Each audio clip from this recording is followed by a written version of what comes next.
नमस्कार, मैं ज्योति श्रीवास्तव। आप देख रहे हैं सी न्यूज़ भारत। वक्त हो चुका है बुलेटिन का। इस बुलेटिन में बात करेंगे दुमका की, जहां रानीश्वर थाने के जीप चालक चेकिंग के दौरान सड़क दुर्घटना में हुई दर्दनाक मौत। आगे चर्चा करेंगे हापुड़ की, जहां अधिवक्ताओं के साथ हुई पुलिस की मारपीट के बाद प्रदेश भर के वकीलों में दिखा आक्रोश। साथ ही बात होगी कन्नौज की, जहाँ पत्नी ने प्रेमी के साथ मिलकर की पति की हत्या। इन तमाम खबरों पर विस्तार से करेंगे चर्चा।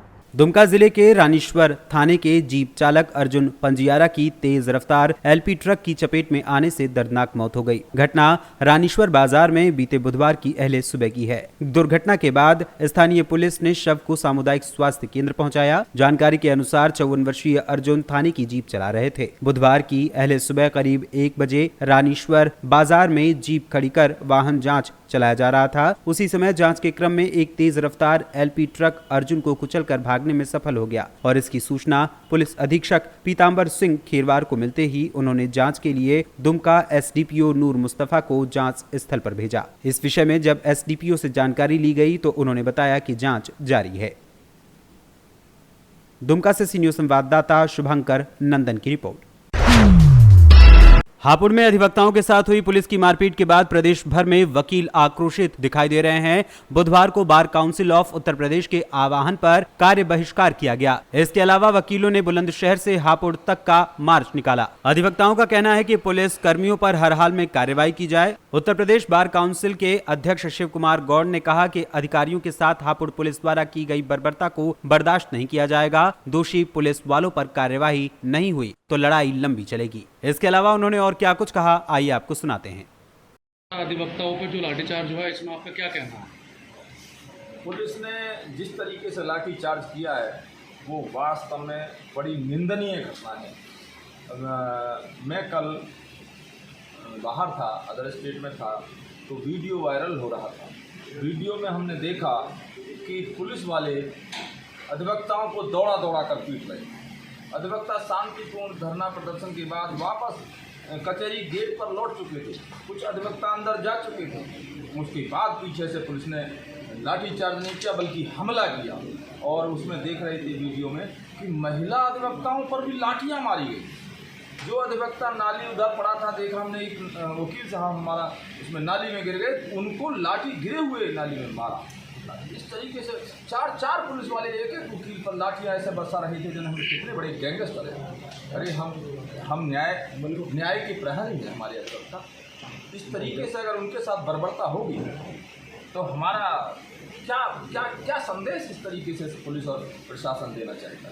तो इसको घटना पर हमने स्वतः ही संज्ञान लिया और कल ही हमने रात में वर्चुअल बैठक की। उत्तर प्रदेश राज्य विधिक परिषद प्रयागराज, मतलब पूरे प्रदेश की बार काउंसिल यूपी की एक वर्चुअल बैठक थी और इसमें ये निर्णय हुआ, वो हम आपको बता दे रहे हैं। जो हमारा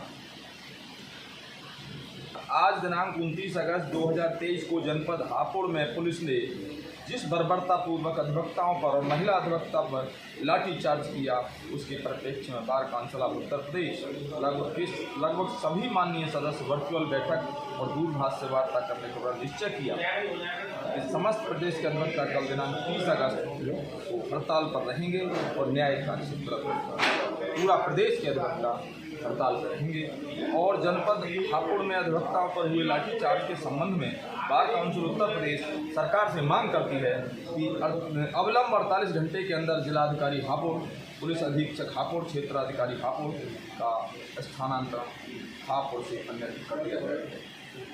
दोषी पुलिस अधिकारियों कर्मचारियों के खिलाफ अविलंब मुकदमा दर्ज कराया जाए और उनकी गिरफ्तारी की कार्रवाई की जाए। जो अधिवक्ता घायल हैं उन्हें मुआवजा दिया जाए और उनके इलाज की समुचित व्यवस्था की जाए। और साथ ही हमने ये भी एक मैसेज दिया कि लखनऊ के आसपास के जो हमारे साथी अधिवक्ता हैं, तो लखनऊ बार एसोसिएशन के जो पदाधिकारी हैं उनके नेतृत्व में जाकर माननीय मुख्यमंत्री महोदय को भी एक ज्ञापन इस संबंध में दें। और इस संबंध में यह भी निर्णय bar council of Uttar Pradesh ने लिया है कि यदि सरकार उस प्रकरण में अविलंब, प्रभावी एवं सार्थक कार्रवाई नहीं करती है तो दिनांक 3 सितंबर 2023 को bar council of Uttar Pradesh की आपात बैठक उन्हें बुलाई जाएगी और उसमें आगे की रणनीति पर विचार किया जाएगा और निश्चित रूप से अधिवक्ताओं की लड़ाई को लड़।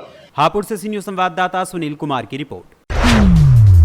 खबर हरदोई से है, जहां सवायजपुर तहसील क्षेत्र के विकासखंड हरपालपुर में आजकल भीषण बाढ़ का प्रकोप है। गंगा और रामगंगा नदियों के बीच बसे गांवों के नागरिक इस समय संकट के दौर से गुजर रहे हैं। स्थानीय जनप्रतिनिधियों की उपेक्षाओं के बीच मिशन आत्मसंतुष्टि संस्था ने बाढ़ प्रभावित क्षेत्रों में मदद का हाथ बढ़ाया है। मिशन आत्मसंतुष्टि के संरक्षक राजवर्धन सिंह ने बुधवार को बाढ़ प्रभावित क्षेत्र के अले शेरपुरवा, सुदनीपुर, अंदनिया, अरवल ग्राम सभा समेत कई गांवों का दौरा किया। इस दौरान उन्होंने पानी में फंसे ग्रामीणों के बीच नाव से पहुंचकर खाने पीने के लिए राशन सामग्री दी और उन्होंने ग्रामवासियों से भेंट कर उनके हालात का भी जायजा लिया। इस दौरान समाज सेवी राजवर्धन सिंह ने पीड़ित ग्रामीणों की मदद का निर्णय लिया। उन्होंने तत्काल प्रभाव से रहने और भोजन की व्यवस्था करने के लिए अपनी टीम को निर्देशित किया। इस संबंध में जानकारी देते हुए उन्होंने क्या कुछ बताया, आइए आपको सुनाते हैं।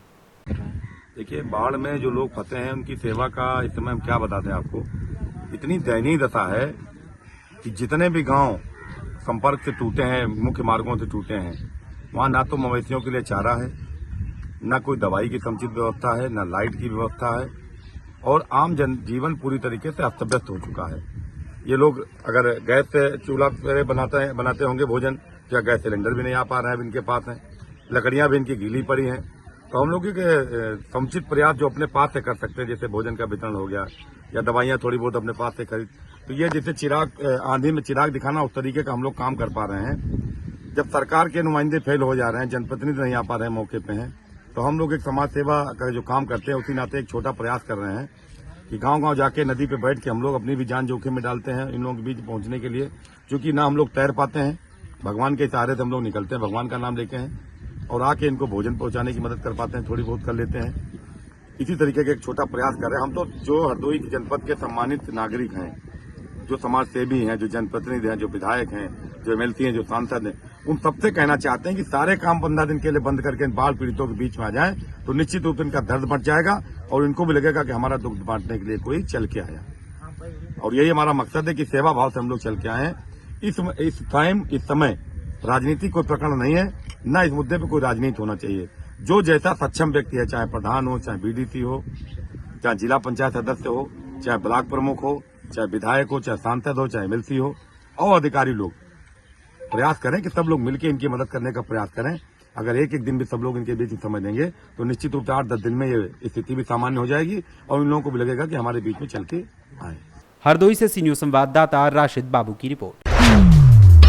कन्नौज में प्यार में एक महिला ने प्रेमी से पति की हत्या करवा दी। हत्या के बाद प्रेमी ने शव सड़क किनारे फेंक दिया। पुलिस ने इस मामले में एक्सीडेंट का मुकदमा दर्ज किया था। पोस्टमार्टम जांच में गन शॉट से मौत होने की बात सामने आने के बाद मामले की सच्चाई सामने आई। एसपी ने खुलासा करने वाली एसओजी टीम को 15,000 रुपए का नगद इनाम भी दिया है। प्रेम प्रसंग के चलते पति की हत्या का यह मामला कन्नौज के विशुनगढ़ थाना क्षेत्र अंतर्गत नबीगंज रोड का है। यहां 27 अगस्त की सुबह मैनपुरी के मलिकपुर गांव निवासी नसीमुद्दीन का शव सड़क किनारे पड़ा मिला था। प्रथम दृष्टया पुलिस ने मामले को सड़क हादसा मानकर शव कब्जे में लेकर पोस्टमार्टम के लिए भेज दिया था, लेकिन पोस्टमार्टम रिपोर्ट में गोली लगने से मौत की बात सामने आई, जिसके बाद एसपी अमित कुमार आनंद ने सच्चाई का पता लगाने के लिए एसओजी प्रभारी कमल भाटी के नेतृत्व में एक टीम बनाई। एसओजी की जांच में मृतक की पत्नी के गाँव के ही युवक से प्रेम संबंध की बात सामने आई। जब पुलिस ने पत्नी के प्रेमी को उठाकर पूछा तो उसने सारी सच्चाई कबूल कर ली, जिसके बाद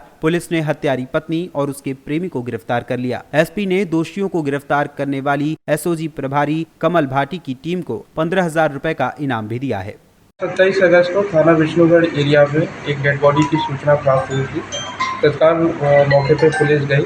जो परिस्थिति जन्य साक्ष्य थे और जो घर वालों के द्वारा तहरीर दी गई थी, उसके अनुसार एक एक्सीडेंट का मुकदमा पंजीकृत किया गया था।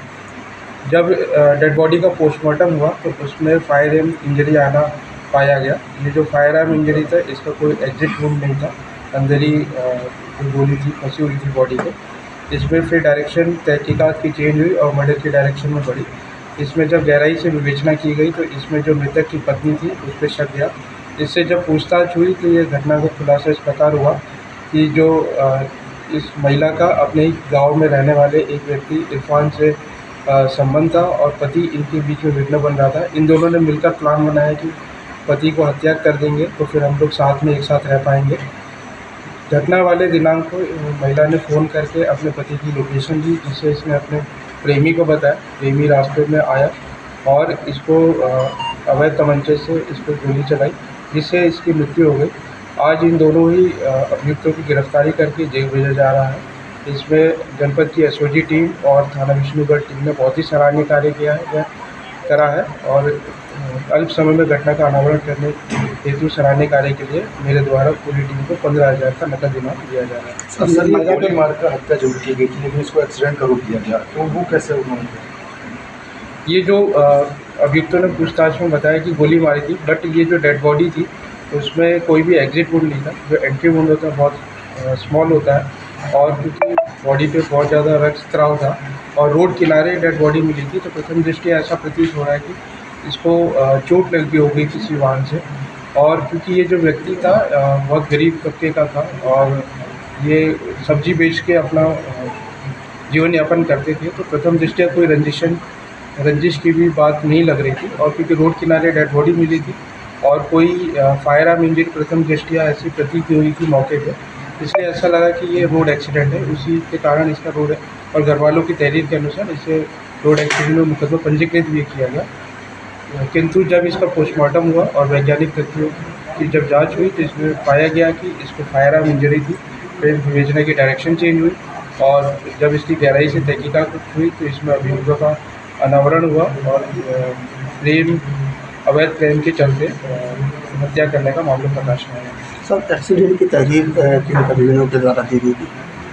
इसमें जो एक्सीडेंट की तहरीर थी इसके भाई के द्वारा दी गई थी। साथ में मौके पे और पत्नी भी वहाँ पे थे, घर वाले सब मौजूद थे और जो परिस्थिति थी वैसा प्रतीत हो रहा था कि प्रथम दृष्टया कि एक्सीडेंट थी।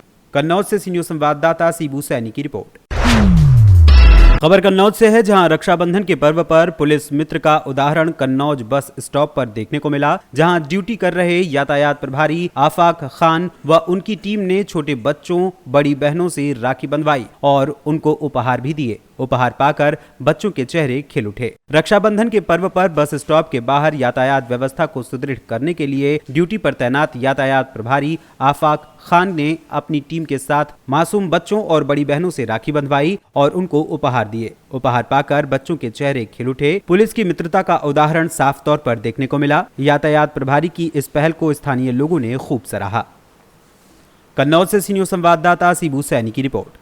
फिलहाल के लिए बुलेटिन में बस इतना ही। देश दुनिया की तमाम खबरों को जानने के लिए देखते रहिए सी न्यूज़ भारत।